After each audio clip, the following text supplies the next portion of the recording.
오늘은 이제 광복 제 81주년을 맞이하는 그런 주일 아침입니다.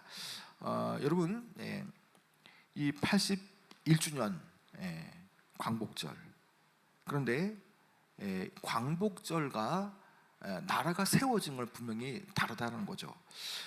저는 이 78년절에 이 재헌 국회 때에 우리나라가 어떻게 태동이 되었는가를 좀 한번 살펴보고자 합니다.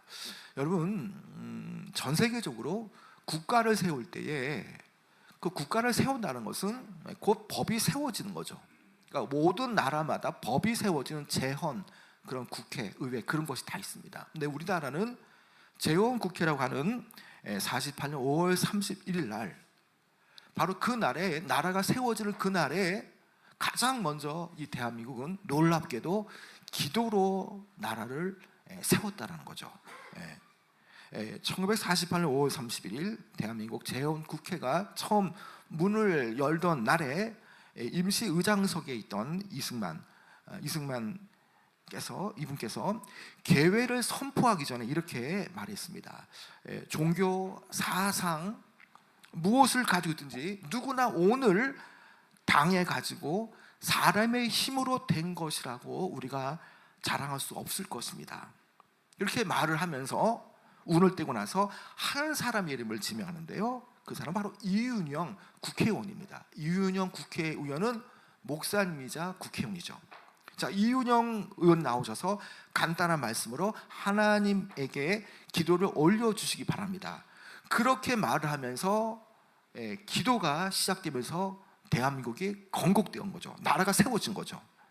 자, 그렇게 대한민국의 실제 국회의 그 회의록에 보면 이 첫 문장은 사람의 연설이 아니라 하나님을 향한 기도였다라고 표현하고 있습니다.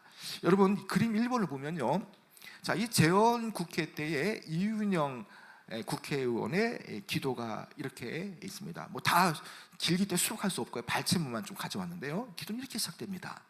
이 우주와 만물을 창조하시고 인간의 역사를 섭리하시는 하나님이시여, 이 민족을 돌아보시고 이 땅을 축복하셔서 넘치는 오늘이 있게 하심을 주님께 저희들은 성심으로 감사하나이다.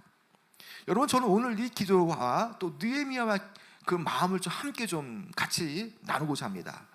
그런데 이 기도를 하면서 또 한편 우리가 말씀을 통해서 그 느헤미야를 우리가 만나야 되는데요.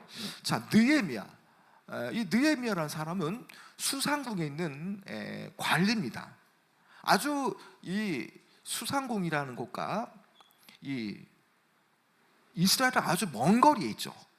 그리고 그는 나라를 잃은 백성으로서 아주 오랜 세월이 지나가는 과정 속에서 나라가 이뤄진 것에 대해서 잊을만도 합니다. 그런데 그는 그 나라의 소식을 듣고 오히려 그런 자기의 지위를 이용해서 대책 회의를 하거나 그런 것이 아니라 그 자리에서 그 나라가 어떻게 되고 있다는 것을 직접 듣고 그런 눈물을 흘리면서 하나님 앞에 그 나라를 위해서 호소했던 것이죠.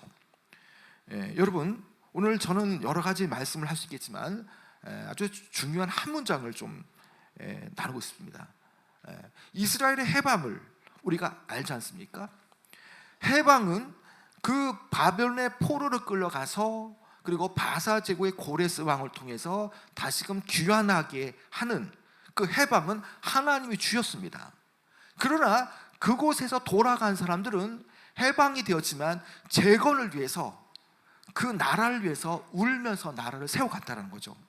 여러분, 오늘 아침에 우리가 이 광복의 기쁨을 맞이하면서 우리는 정말 느헤미야의 마음을 가지고 해방은 하나님이 주셨지만 우리가 가진 그 모든 영역에서 영적으로 무너진 성벽을 다시 세운다는 마음으로 우리의 삶에, 우리의 영역에서 하나님의 나라를 세워가야 할 줄을 믿습니다. 여러분, 먼저 자, 이 느헤미야가 자신의 형제 하나님을 통해서 예루살렘의 소식을 직접적으로 듣게 되어집니다. 여러분, 그것이 느헤미야 1장 2절 3절인데 좀 길지만 같이 한번 읽어볼까요? 자, 시작. 내 형제들 가운데 하나인 하나니가 두어 사람과 함께 유다에서 내게 이르렀기로 내가 그 사로잡힘을 원하고 남아있는 유다와 예루살렘 사람들의 형편을 물은즉 그들이 내게 이르되 사로잡힘을 면하고 남아있는 자들이 그 지방 거기에서 큰 환난을 당하고 능욕을 받으며 예루살렘의 성은 허물어지고 성문들은 불탔다 하는지라. 자, 여러분 지금 이 느헤미야 형제 하나님을 통해서 직접적으로 예루살렘 형편을 물었습니다. 자, 그런데 여전히 그 지역에는, 그 예루살렘에는 환난과 능욕을 당하고 있다는 거죠. 왜? 성이 다 허물어져서 재건되지 않았기 때문에 얼마든지 그 주변 외적으로부터 성문이 불타고 그것이 무너졌기 때문에 그 수많은 도적들 또 이방인들로부터 공격받고 어려움에 처했다라는 거죠. 여러분 이 그림 위를 보면요, 이제 느헤미야의 귀환을 보면서 좀 연대를 좀 우리가 좀 알아야 되는데요. 남유다가 멸망한 연도가 몇 년도입니까? BC 586년입니다. 자, 586년에 남유다가 멸망을 당했고요. 그리고 페르시아 바사 제국의 고레스 왕이 그들을 고향 땅으로 돌아가라고 하는 그 귀환 명령을 내린 것이 538년입니다. 그리고 538년 이후에 1차 귀환이 단행이 되어지죠. 수르바벨을 통해서 수르바벨을 중심으로 해서 537년에 1차 귀환이 일어나고요. 그리고 돌아와서 성전을 완공한 연도가 약 516년이라고 말합니다.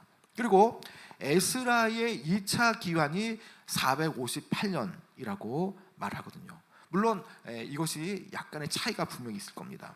자, 그런데 오늘 본문에 보면은 이 느헤미야는 3차 기환 때에 함께 왔거든요. 이 3차 기환 때에 어떤 일이 벌어지느냐? 오늘 느헤미야서 우리가 쭉 따라가다 보면은 성벽 재건도 함께 이 3차 기환 때 일어나는데, 이 성벽 재건은 이 주전 445년 아니면 445년이라고 성경학자들 말합니다.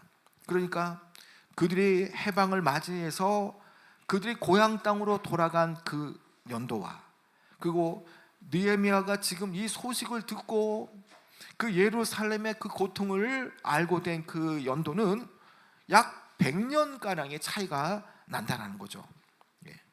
그 100년의 결산이 뭐냐? 3절의 말씀처럼 예루살렘 성은 허물어지고 성문들은 불탔다라는 말입니다. 해방은 되었습니다. 광복은 되었죠. 그러나 돌아가도 좋다는 조소도 나왔습니다. 그러나 성전을 세웠지만 여전히 예루살렘 성은 허물어지고 불타고 있는 거죠. 여러분, 성벽이 무너졌고 성문은 불탄 채 있다라는 것, 이것은 뭘 말하겠습니까? 해방이라는 것이 곧 재건을 말하는 것은 아니라는 거죠. 문이 열린 것과 집을 세우는 것은 분명히 다르다는 거죠. 자유가 주어졌다라는 것과 자유를 감당할 사람들이 세워져서 나라가 이렇게 올바르게 되어지는 것은 분명히 다르다는 겁니다. 하나님께서 은혜를 통해서 그들에게 나라를 돌아가게 하는 하나님의 그 은혜의 문을 열어주셨지만 그 성벽만큼은 그들에게 맡겨졌다는 거죠. 여러분, 오늘 이제 광복 81주년이 되어지고요, 1945년 8월 15일 우리는 민족이 해방을 맞이했습니다. 그런데 우리가 이 정직하게 이 대한민국을 살펴볼 때에 느헤미야가 봤던 상황과 겹치는 부분이 있다는 겁니다. 나라는 되찾았지만 성벽이 무너져 있는 그 느헤미야의 현실. 여러분, 오늘 우리도 마찬가지라는 거죠. 오랜 세월이 흘렀습니다. 그러니 여전히 영적인 영역에서 우리의 가정, 우리의 신앙, 또 대한민국, 또 인천 땅의 성시와 뭐 이런 부분에서 여전히 해방은 되었지만 영적인 자리에서 재건되지 않은 부분도 있다는 거죠. 여러분, 지금 느헤미야는 어디에 있습니까? 1장 1절에 보니까 아닥사스 왕, 이 바사 왕 아닥사스 왕 제20년 기슬롤에 내가 수상궁에 있더니, 여러분, 수상궁에 있다는 것은 어떤 신분을 말하는 겁니까? 여러분, 수상궁에 있다는 것은 페르시아 제국의 왕궁입니다. 그의 신분이 바로 이 관리라는 것을 말하죠. 이 페르시아 바사 제국의 높은 관리라는 거죠. 자, 여러분 11절 말씀을 읽어보면 그의 정확한 신분이 나옵니다. 여러분 11절 말씀 읽어볼까요? 11절. 자, 여러분 어디부터 읽어보냐면요, 자, 오늘 종이부터 한번 읽어볼까요? 자, 11절 끝부분입니다. 시작. 오늘 종이 형통하여 이 사람들 앞에서 은혜를 입게 하옵소서 하였나니 그때에 내가 왕의 술관원이 되었느니라. 여러분, 여기에 그가 이 술관원이 되었다라는 거, 여러분, 술관원이 됐다라는 것은 그냥 술만 따라주는 관리가 아니라는 겁니다. 왕과 함께 국사를 논하고 또 술을 마신다는 것은 먼저 그 음식을 먹고 술을 먹으면서 이 독이라든지 암살 그런 걸 미연에 방지하거든요. 그러니까 그 술 맡은 관원장이라는 것은 정말 왕과 가까운 사람만이 그 역할을 맡을 수 있다는 거죠. 그거 얼마나 높은 직책이 있습니까? 왕과 얼마나 가까운 사이이기에 술 맡은 관원장 역할을 하고 있느냐는 거죠. 여러분, 다시 말해서 그는요 전혀 아쉬울 게 없다라는 겁니다. 물론 그가 히브리 민족이지만 그가 살고 있는 환경을 보면은 전혀 예루살렘을 생각하지 않아도 아쉬울 거 없는 그런 사람이라는 거죠. 여러분, 그런데 여기에 보면 우리가 왜 그가 1차, 2차 때에 예루살렘을 넘어가지 않았는가, 뭐 그런 부분도 생각할 수 있지만 그게 설교 주제는 아니니까 어쨌든 1차, 2차 귀환 때에 그 귀환자의 수가 5만 명가량이 됐다고 합니다. 그것은 결국에는 여전히 이스라엘 자손 가운데 귀환을 포기한 사람도 있다는 것을 말하죠. 여러분, 그 이유가 뭐겠습니까? 여러분, 자신들이 이 바사 제국에서 이루어 놓은 것을 놓치기 싫은 거죠. 돌아가라는 명령은 떨어졌지만 돌아가지 않는 사람도 있다라는 것은 오히려 여기가 더 살기 좋고 여기에 오랜 세월 동안 기반을 쌓았기 때문에 굳이 돌아가지 않아도 된다는 것을 말하죠. 느헤미야도 어찌 보면 그런 대열에 설 수 있죠. 여러분, 그런데 느헤미야는요 그렇지가 않았다는 겁니다. 그런 2절 말씀을 보니까, 자, 그는 유대와 예루살렘 사람들의 형편을 물었다라는 거죠. 잊어도 되는 자리에서, 물어보지도 않아도 될 그 자리에서 그 동족들이 어떻게 살고 있는지, 어떤 형편에 처해 있는지, 예루살렘 사람들이 지금 어떠한 상황에 놓였는지 아주 구체적으로 묻고 있다는 거죠. 여러분, 오늘 이 질문이 오늘 저와 여러분에게 적용되는 질문이라는 겁니다. 여러분, 우리나라는 정말 세계가 불우한 나라입니다. 여러분, 과거 70년 후반까지요, 그 미군들이 이렇게 병역으로 들어가게 되면 뭐 미국 본토 아니면 유럽, 독일, 아니면 영국, 일본, 한국, 뭐 필리핀 이런 쪽으로 이렇게 떨어집니다, 배치가. 근데 70년 후반까지만 해도 한국에 떨어졌다면 너무나 힘들다고 여기는 것이 바로 주한미군의 근무거든요. 정말 좋아하는 그 희망처는 일본, 뭐 주독 미군, 주일미군 이런 쪽입니다. 여러분, 그런데 여러분 지금 어떻습니까? 미군들이 배정받을 때에 한국에 배정되었다면 축하와 연호가 빗발친다는 거죠. 그만큼 한국이라는 나라를 오고 싶어하는 것이 바로 미군들이 한국을 오고 싶어하는 이유입니다. 이게 다 뭡니까? 오랜 세월 동안 한국이 잘 살게 되어졌고, 케이팝 문화, 그리고 전 세계 6위 7위 국가가 되다 보니 누구도 한국을 오고 싶어 한다는 거죠. 정말 콧대 높은 그 북유럽의 사람들도 한국을 그렇게 오고 싶어 하지 않습니까? 여러분, 어찌 보면 우리는요 정말 세계가 불우하는 그런 나라고요, 영적인 차원에서 본다면 우리는 정말 수상국에 있는 사람들과 같다라는 겁니다. 그런데 우리 어떻습니까? 어떤 물질적으로 너무나 풍족하고 잘 살지만 영적인 영역에서 과연 이 나라의 형편을 묻고 있는지 아는 거죠. 인천 땅의 형편, 우리 자녀의 형편, 우리가 살고 있는 그 어떤 그런 환경에 대해서 과연 어떠냐고에 대해서 이렇게 묻고 있느냐는 거죠. 여러분, 묻지 않는 사람은요 그 심각성을 모르죠. 여러분, 물을 때에 그 문제의 심각성을 알기 때문에 울 수 있다는 겁니다. 여러분, 지금 느헤미야는요 자신의 힘을 동원해서 얼마든지 이 문제를 해결하기 위해서 대책회의를 할 수 있는 그런 위치의 관리입니다. 그러나 말씀을 보니까 그런 대책 회의를 하지 않았고요. 먼저 어떤 일이 했습니까? 그런 그 자리에 소식을 듣자마자 앉아서 울었다라는 거죠. 여러분 4절 말씀 한번 읽어볼까요? 4절이요. 4절 시작. 내가 이 말을 듣고 앉아서 울고 수일 동안 슬퍼하며 하늘의 하나님 앞에 금식하며 기도하여. 자, 여러분, 그가 정말 눈물로 기도하지 않습니까? 눈물을 흘리면서 그 소식을 듣자마자 그 자리에서 주저앉고 울고 있습니다. 자, 4절에 보면요, 동사가 몇 개가 나옵니까? 동사가 몇 개가 나옵니까? 먼저 중요한 것만 좀 말한다면요, 울고 또 슬퍼하고 또 뭘 했습니까? 슬퍼하니까 뭘 했습니까? 그렇죠, 금식하고 또 뭘 했나요? 기도했다는 겁니다. 이 과정이 그냥 하루의 한 느낌으로 그냥 잠깐 마음이 좀 그래서 그게 아니라는 거죠. 수일 동안 이런 일이 진행됐다는 겁니다. 이거 뭘 말합니까? 한 번의 감정이 아니라 정말 며칠 동안 지속된 그런 감정, 슬픔 아닙니까? 물론 그가 왕궁의 직무 때문에 계속 금식기도 하고 그러지 못했을 겁니다. 그러나 며칠 내내 그의 마음은 예루살렘에 있습니다. 동족들의 아픔, 고통을 생각하고 있고 몸은 수상국에 있지만 여전히 마음은 예루살렘에 있다는 거죠. 여러분, 여기에서 우리가 배울 것이 있다는 거죠. 느헤미야는요, 소식을 듣자마자 대책 회의를 하지 않았고요, 그는 먼저 주저앉고 또 울었다는 겁니다. 여러분, 이 말씀에 대해서 이 패커 목사님은 이 느헤미야에 대해서 이 부분을 아주 큰 열심이라고 이렇게 표현했습니다. 어떤 열심이냐라고 말할 때 패커 목사님은 하나님의 존귀와 영광을 위한 열심이라고 표현하고 있죠. 자, 그 열심이 어떤 새로운 어떤 것들, 어떤 기묘한 것들 찾는 그런 것이 아니라 정말 겸손하게 하나님 앞에 일관된 마음으로 하나님의 이름을 거룩하게 하기 위해서 하나님의 뜻을 행하게 전념하는 열심이라고 말하고 있거든요. 왜 그렇습니까? 하나님께서 이스라엘 세우시고 그 백성을 통해 복음을 전하시기 원하는데 지금 돌아가는 형편을 보니 구원은 받았지만 돌아왔지만 여전히 도처에는 고통과 어려움이 그들이 안에 있다라는 거죠.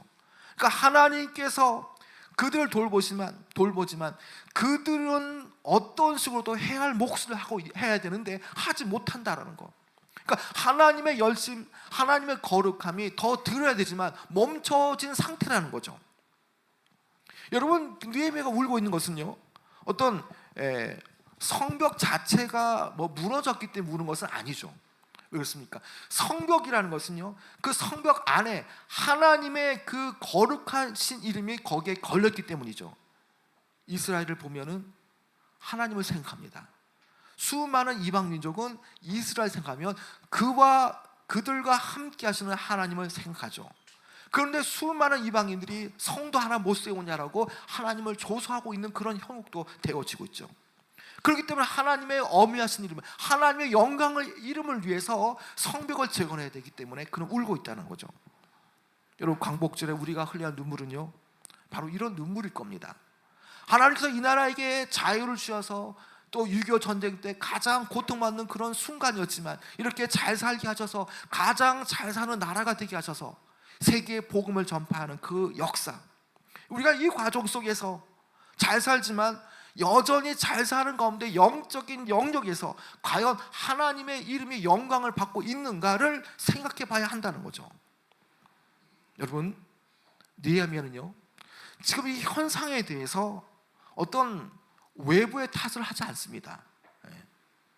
그가 이방인들 때문에 이렇게 되었구나라고 남 탓을 하지 않는다는 거죠. 자, 느헤미야는 지금 이 현상에서 어떻게 지금 똑바로 직시하고 있나요? 자, 여러분 6절 7절 말씀 읽어볼까요? 자, 그가 이 상황을 어떻게 보느냐에 대한 부분인데요, 여러분 이것을 볼 때에 오늘 우리의 현실과도 이것이 마주할 수 있는 부분인데요, 6절 7절 한번 읽어볼까요? 시작. 이제 종이 주의 종들이 이스라엘 자손을 위하여 주야로 기도하오며 우리 이스라엘 자손이 주께 범죄한 죄들을 자복하오니 주는 귀를 기울이시며 눈을 여시사 종의 기도를 들으시옵소서. 나와 내 아버지의 집이 범죄하여 주를 향하여 크게 악을 행하여 주께서 주의 종 모세에게 명령하신 계명과 율례와 규례를 지키지 아니하였나이다. 여러분 생각해 보십시오. 지금 예루살렘의 성벽이 무너진 1차 원인이 뭡니까? 바벨론 사람들이 쳐들어와서 무너뜨린 거거든요. 성벽을 헐고 또 성문을 태운 것은 바로 그런 이방의 침략자들이죠. 그런데 지금 느헤미야는요, 아주 세월이 지나서 포로기 이후의 세대의 사람입니다. 자, 그런데 그가 이 상황에 대해서 어떻게 기도하고 있나요? 나와 내 아버지의 집이 범죄하여, 자, 외부의 그 이방인들의 침략으로 성이 다 회파되어졌지만 그 문제에 대해서 어떻게 보고 있느냐? 나와 내 아버지의 집, 우리의 조상들이 하나님 앞에 범죄했다라는 거죠. 여러분, 사람들은요, 상황이 좋지 않을 때에 어떤 이 상황에 대해서, 아니면 자기가 잘못했을 때 상황이 좋지 않을 때에 남 탓을 하거나 어떤 책임 전가를 하는 그런 경향이 있지 않습니까? 태풍과 홍수 때문에 이렇게 된 거 아니냐, 우리가 남의 지배를 받아서 그렇게 된 거 아니냐, 만약에 다른 나라의 착취를 받지 않았다면, 우리 부모님이 나를 정말 명문대학 아니면 세계 최고의 유학에 나를 보내줬다면 내가 과연 이런 모습일까? 뭔가 이렇게 우리는 뭔가 아쉽고 안 되고 상황이 좋지 않은 것을 뭔가 전가하려는 그런 경향이 있다는 거죠. 여러분, 이런 것들을 우리가 한번 이 광복의 날에 한번 생각한다면, 이 느헤미야의 표현도 생각한다면 아마 이렇게 생각이 되어질 겁니다. 우리의 생각 이럴 거 아닙니까? 만약에 일본이 이 땅을 삼키지 않았다면, 만약 강대국들이 우리나라를 반으로 자르지 않았다면, 만약에 이 한반도에 전쟁이 없었다면, 우리는 얼마든지 이 상황에 대해서, 현실에 대해서 상황의 항목을 늘릴 수 있죠. 다 이런 항목들, 어떤 그 나타나는 것을 말하는 것은 사실 역사적 사실입니다. 여러분, 그런 느헤미야는 어떻습니까? 이 상황에 대해서요, 누구에게 책임을 전가하지 않는다는 거죠. 이스라엘의 문제는 이스라엘의 죄 때문이라고 말하고 있죠. 여기서 우리라고 말하는 것을 여러분 좀 한번 주목하시기 바랍니다. 다 우리의 죄 때문이라는 겁니다. 나와 우리의 그 부모의 죄 때문에 이런 일이 일어났다라고 정확하게 영적인 진단을 내리고 있는 것이죠. 여러분, 정말 그 잘못을 시인할 수 있는 사람은요, 정확하게 그 영적인 진리를 잘 볼 수 있는 사람만이 잘못을 시인할 수 있습니다. 여러분, 사랑하는 성도 여러분, 바로 이것이 광복절을 맞이하며 교회가 드려야 할 기도라는 것입니다. 여러분, 우리는 광복절을 맞이하면서 너무나 그 주변에 그 규탄할 대상을 많이 찾습니다. 그런데 느헤미야는요, 어떤 그 현실에 대해서 외부의 책임을 전가하는 어떤 그런 규탄이 아니라 죄의 자복으로부터 시작하고요, 죄의 자복으로 시작해서 재건으로까지 이것이 이어져 가고 있죠. 여러분, 9절 말씀도 한번 읽어볼까요? 좀 길지만 9절 말씀 읽어볼까요? 시작. 만일 내게로 돌아와 내 계명을 지켜 행하면 너희 쫓긴 자가 하늘 끝에 있을지라도 내가 거기서부터 그들을 모아 내 이름을 두려고 택한 곳에 돌아오게 하리라 하신 말씀을 이제 청하건대 기억하옵소서. 자, 여러분, 이 9절 말씀을 보더라도요, 어떤 여기에서 하나님을 향한 향변이 없습니다. 암담한 현실을 정직하게 받아들이되 초점은 하나님의 신실하심, 그리고 동시에 우리의 죄, 우리가 죄에 대해서 돌이킬 때에 하나님은 어떤 곳에 있을지라도 그들을 모아서 택한 곳에 돌아오게 하신다. 정확하게 하나님의 신실하심에 대한 초점이 맞춰져 있다는 거죠. 여러분, 어떤 부분에서는 우리는 하나님의 사랑과 공의를 생각을 해야 됩니다. 여러분, 요한복음에서는 하나님에 대해서 하나님은 빛이시다 말하지 않습니까? 그 빛, 어둠을 밝히는 그 빛. 근데 그 빛은 결국 어둠을 물러가게 하기 때문에 그 빛은 결국 정의와 정직과 순결이 흘러나오게 되죠. 여러분, 하나님의 속성은요, 사랑과 공의가 일체화되어 있습니다. 이 수레바퀴가 가기 위해서 아주 균형 잡혀야 되지 않습니까? 그런 차원에서 하나님의 사랑, 하나님의 공의, 이것을 생각할 때 하나님의 자녀는 이 땅에서 하나님의 사랑을 실현해야 되고, 동시에 어두운 것을 밝히는 하나님의 공의를 비추는 사람이 되어져야 하는 것입니다. 그런데 오늘 우리의 모습 어떻습니까? 그 문화라는 색안경을 끼고 우리가 이 땅을 바라보면서 어떤 하나님의 세계관, 어떤 하나님이 주신 그런 성경적 가치관이 아니라 주일날에는 성경적 가치관을 살아가지만 오늘부터는 세상의 가치관에 안경 끼고 살아갈 때가 많다는 거죠. 여러분, 분명한 것은 그런 식으로 살면은 빛의 역할을 감당할 수 없다는 거죠. 지금 느헤미야가 말하는 게 뭡니까? 오늘 종이 형통하여 이 사람들 앞에서 은혜를 입게 하옵소서. 11절이거든요. 오늘 종이 형통하여 이 사람들 앞에서 은혜를 입게 하옵소서. 이 사람들 누굴 말합니까? 아닥사스다 왕과 또 이 궁에 있는 그런 대신들을 말하거든요. 그러면 종이 형통하여서 이 사람들 앞에서 은혜를 입게 한다는 것은 뭡니까? 자신이 주어진 영역에서 빛의 역할을 감당하겠다는 거거든요. 여러분, 패컷 목사님은요, 하나님께서 소명을 주시고 그 부르심의 자리로 부르실 때에 영적인 4가지 요소가 나타난다고 말을 합니다. 그건 뭐냐? 첫 번째는 말씀이 정해준 범위, 그리고 말씀이 정해준 범위에 따라서 두 번째는 성령이 주시는 감동과 염려가 있다는 거죠. 말씀이 주어질 때에 그 말씀을 통해 성령께서 깨닫게 하실 때는 말씀을 듣고 묵상할 때에 멀리 보는 것이 아니라 오늘 내가 서 있는 곳, 내 가정, 내 자녀, 내 교회, 내가 있는 곳은 과연 어떤가? 이것에 대한 강한 염려와 어떤 이런 것을 볼 수 있다는 거죠. 그리고 이것을 공동체 속에서 확인한다는 거죠. 그 과정에서도 마지막은 뭐냐? 하나님께서 상황의 문을 여시는 기회가 반드시 있다는 거죠. 여러분, 이 요소가 느헤미야에는 지금 4가지가 있다는 거죠. 뭡니까? 하나님 말씀이 그에게 주어졌습니다. 하나님 말씀이 그에게 주어졌고, 그리고 그 말씀을 듣다 보니 내가 오랫동안 이 나라, 이 민족을 잊고 있었구나. 내 형제를 예루살렘에 보내어서 예루살렘 형편이 어떤지 그 묻는 물음이 있었죠. 묻다 보니까 현실을 파악하다 보니까 그러면 그 보고를 통해서, 하나님의 보고를 통해서 예루살렘 형편을 들었고, 그리고 그는 내가 형통하여서 이 사람들 앞에서 은혜를 입게 하옵소서라는 말은 뭡니까? 내가 이런 마음 품고 있는데 왕이 어느 때에 내가 원하는 것이 무엇이라 말할 때에 하나님께서 주신 그 부르심, 내가 예루살렘 돌아가서 예루살렘 성을 재건한 일에 내가 쓰임받도록 왕에게 요청하겠다는 그런 것들이죠. 여러분, 그렇게 하나님께서 사람을 부르실 때는 이런 4가지 요소가 분명히 있다는 거죠. 지금 이 4가지 요소가 일치되게 연결되고 있거든요. 여러분, 예루살렘에 느헤미야가 시간이 지나서 느헤미야 6장을 보게 되면 도착을 합니다. 그리고 성벽 재건하죠. 물론 그것이 쉽지 않습니다. 계속 선지자들과 함께 동요하면서 이 성벽 재건을 52일 만에 끝내게 되어지죠. 무려 100년 동안 못한 일을 52일 만에 이것을 다 해버리죠. 그리고 이 느헤미야의 끝은요, 이게 끝이 아니라는 거죠. 성벽 재건이 끝이 아니라는 겁니다. 외적인 성벽 건축이 끝나는 것이 아니라 내적인 영적인 건축, 내적인 성벽 건축에 대한 부분이 나와 있는 것이 8장이죠. 어떻게 됩니까? 성벽이 완공된 이후에 7째 달에 백성들 수문 앞 광장에 모이게 해서 에스라를 통해서 모세 율법책을 가져오게 해서 특별히 제작된 강단 위에서 새벽부터 정오까지 율법을 낭독했다는 겁니다.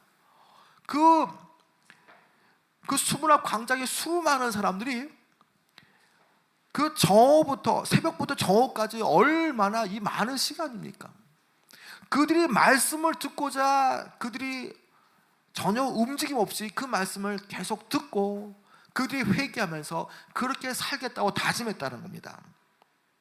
여러분, 여기에서 회중들이 한 곳에 모여서, 그리고 느헤미야 9장에 가는 말씀처럼 그들은 죄에 대해서 자복하고 회개하며, 그리고 하나님 말씀 앞에 순종하며 10장으로 가게 되었지만 그 하나님의 말씀에 대해서 내가 다시금 재헌신하겠다는 다짐이 바로 8장 이후부터 나오게 되어진다는 거죠. 눈에 보이는 그 성벽을 재건하면서 동시에 영적인 그 성벽, 신앙의 무너진 공동체를 다시금 세우는 일이 바로 느헤미야서의 중요한 핵심이라는 거죠. 여러분, 그렇다면 오늘 우리가 이 말씀을 통해서 우리가 쌓아야 할 영적인 성벽은 과연 무엇이냐는 거죠. 여러분, 저는 이것을 어떤 하나님의 나라의 관점의 어떤 기독교의 세계관이라고 저는 생각을 해보고 싶습니다. 이 정소영 변호사님이 쓰신 크리스천 청소년들이 꼭 알아야 할 그 세계관이라는 그 책을 보면요, 그 세계관을 아주 쉽게 안경이라는 표현을 하고 있습니다. 안경. 여러분들이 세계관이 말이 좀 어렵다면 안경이라는 표현을 좀 쓰시면 이해하기 쉽습니다. 여러분, 내가 빨간 안경을 끼면 세상은 어떻게 보일까요? 빨갛게 보이잖아요. 내가 녹색 안경을 낀다면 세상은 녹색으로 보이지 않습니까? 여러분, 사람들은 다 이런 저마다 각자의 안경을 하나씩 가지고 있죠. 때로는 이 안경을, 때로는 저 안경을 바꿔 끼면서 사는 사람도 있습니다. 각 사안에 따라서 자신이 믿는 바대로 생각하고 있는 바대로 때로는 그 안경을 끼면서 정반대되는 결정을 하면서 또 다른 안경을 낄 때가 많다는 거죠. 여러분, 주일 아침에는 우리가 이런 성경적인 안경을 끼고 세계관을 끼고 예배를 드립니다. 그런데 월요일 아침에 되어지면은 우리가 들었던 말씀에서 세상적인 안경을 바꿔 끼면서 세상으로 나가고 있다는 거죠. 생명의 주인은 하나님이다라고 하는 그 세계관 안경 끼고 우리가 살아가면서 주일에는 예배당 밖을 나가게 되면 세상의 기준에 어떤 그런 안경으로 세상의 방식으로 하나님의 자녀답지 않게 살아간다는 겁니다. 여러분, 이 책에서는요, 세계관, 그 보는 렌즈 안경이 얼마나 중요한지 말하는데요, 여러분, 이 책에서 한반도의 위치를 잘 말해줍니다. 해방 당시 북쪽은 지하 자원도 풍부했고요, 사회 간접 시설도 남쪽보다 더 월등히 뛰어났습니다. 그런데 70년이 지나서 자유를 택한 대한민국은 세계가 부러워하는 세계 5위, 6위 국가가 되었고요, 평등을 기치로 내건 이 공산주의 북한은 어떻습니까? 평등을 고사하고 인간을 신으로 만드는 가장 폐쇄적인 체제가 되었습니다. 그리고 고난의 행군 때 무려 300만의 북한 주민이 죽었지 않습니까? 다시 말하면 세계관을 어떤 것을 가지냐에 따라서 달라지기 마련이라는 거죠. 지도자가 어떤 세계관을 가지고 있냐에 따라서, 교회의 중직자들이 어떤 세계관을 가지냐에 따라서, 집안의 영적 가정이 어떤 세계관을 가지냐에 따라서 가정이, 교회가, 국가가, 상황이 바뀔 수 있다는 겁니다. 똑같은 민족이고 똑같은 언어를 쓰고 있지만 이것을 갈라놓은 것은 세계관이거든요. 여러분, 그런 점에서 우리는요, 말씀 중심의 성경적인 세계관을 가져야 되는 것입니다. 여러분, 우리가 살아가는 이 세상에서 이 거대한 이 세계관의 이 안에는 중립 자체가 없다는 겁니다. 뭐 내가 원하든 원치 않든 뭐 세상은 뭐 그냥 잘 가겠지, 뭐 이런 식으로 그냥 중립하면서 있어야 되는 것이 아니라는 거죠. 그것은 빗된 자세가 아니라는 겁니다. 빗된 자녀로서 내가 있는 직장이 왜 거기를 보내셨을까요? 분명히 하고 많은 직장 속에서 거기에 나를 보내신 이유, 하고 많은 수많은 학교 중에서 나를 거기에 보내신 이유는 그것을 밝히라고 보내셨다는 거죠. 그렇다면 성도들 가운데 나는요, 이런 뭐 세계관, 안경 이런 관심 없습니다 라고 말할 수가 없다는 겁니다. 그냥 조용히 신앙생활 하겠습니다 라고 말하는 그런 자리가 없다라는 거죠. 중립이 아니라는 겁니다. 성벽 공사에 빠지는 것은 어찌 보면 여기 안에 성벽 재건에 참여하라고 느헤미야가 얘기할 때에 그냥 관심 없다라고 성벽 재건에 참여하지 않은 사람도 있을 겁니다.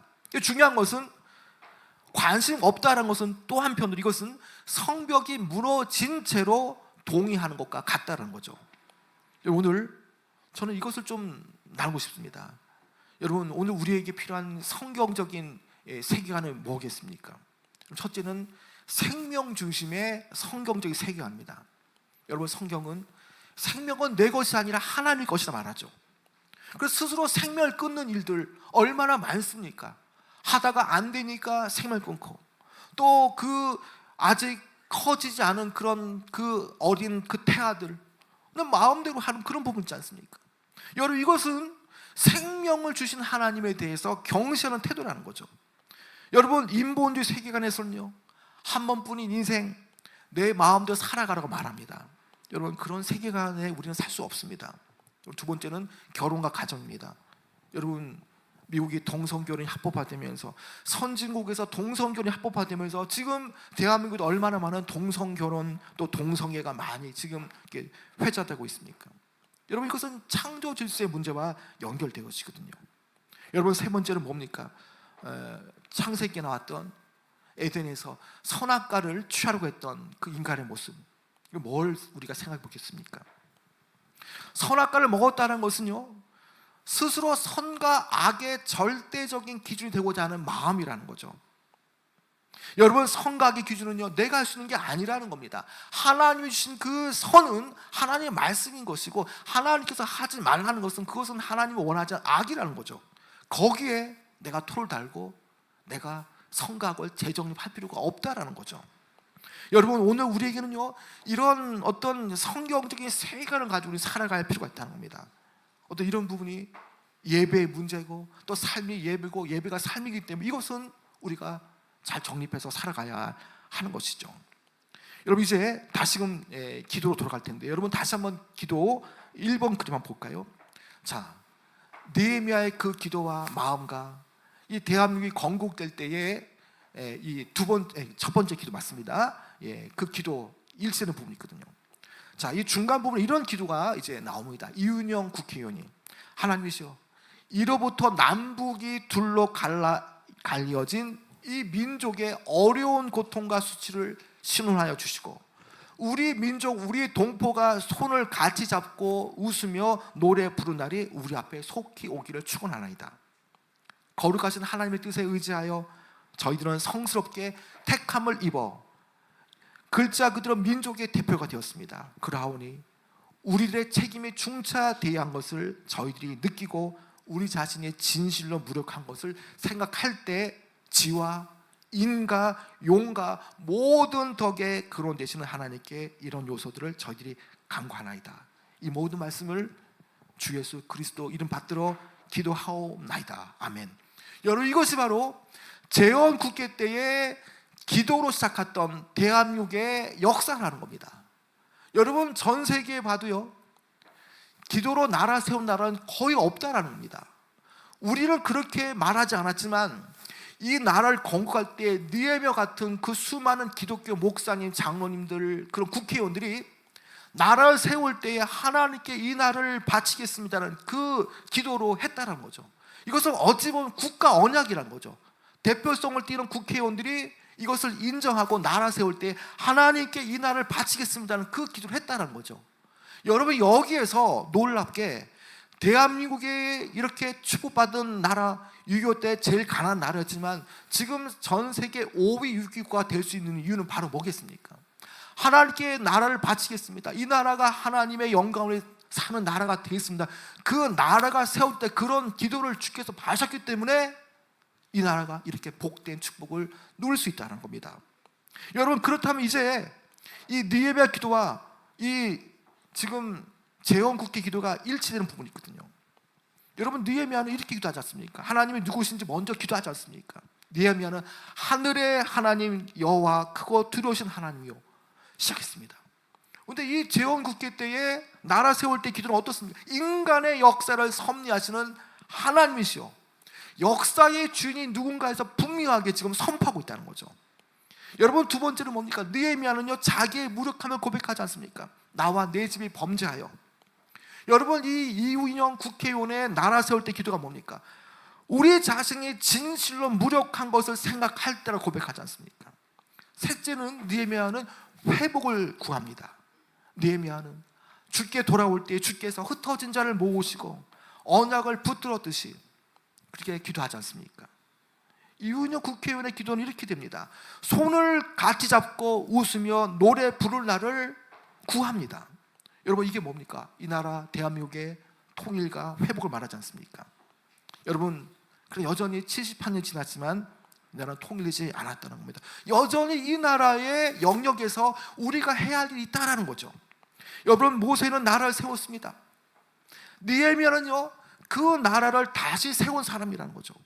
역사적으로 45년도에 해방이 되었지만 48년도에 건국이 있었지만 여전히 대한민국은요, 어떠한 영역에서는 우리 세대들이 선배 세대로부터 자기의 성벽을 다시 쌓는 것처럼 우리가 해야 할 그런 요소들이 있다는 거죠. 우리 한 명 한 명들이 돌로 성벽을 쌓듯이 우리 대한민국을 위해서, 인천 땅의 성실화를 위해서, 연숙을 위해서, 이 지역의 주관 영혼을 위해서, 그리고 여러분이 몸담고 있는 직장, 학교, 이런 것들을 성벽을 다시 쌓고 영적인 성벽을 다시 재건하는 그런 역할을 우리가 해내야 한다는 거죠.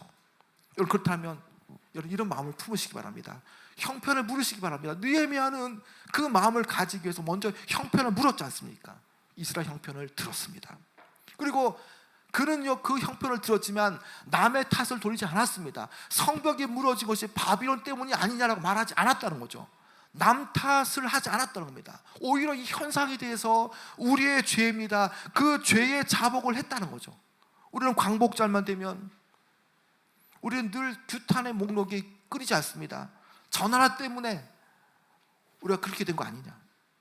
여러분, 그렇지 않다는 겁니다. 다 우리의 죄 때문이라는 겁니다. 그런 차원에서 우리가 해야 될 것이 뭐겠습니까? 오늘 드린 말씀처럼 여러분, 해방은 하나님 주셨고요, 재건은요 우리가 하는 것입니다.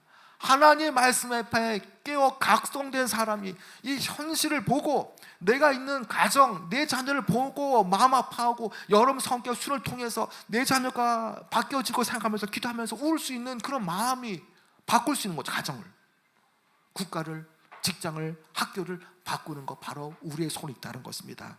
오늘 여러분 느헤미야 마음 가지시기 바랍니다.